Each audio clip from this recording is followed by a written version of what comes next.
Cameron, thank you. I can't imagine what that was like for parents today.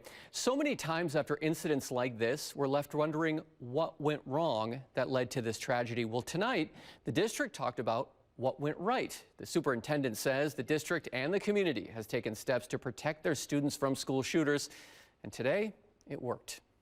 This could have been a far worse tragedy. Superintendent Dr. Steve Salerno made a point to thank the community for doing their part to keep their schools safe. Had it not been for our community stepping up to the plate to help support capital and operational referendums that allowed us to install safety measures. He says taxpayers voted to fund things like secure vestibules and locked front doors in schools that played a role in preventing the shooter from making it inside.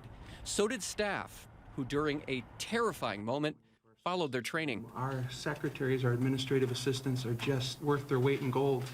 We have a system in place that before anyone can come into our schools, they must ring through a doorbell and state the nature of their business. But it wasn't just the adults. Students who were outside when the gunman approached did what they could to make sure he didn't step foot inside. Students who saw something happening when the individual approached the schoolhouse from the outside, those students were able to communicate immediately as to what they had seen. Unfortunately, active shooter training is a new norm in schools.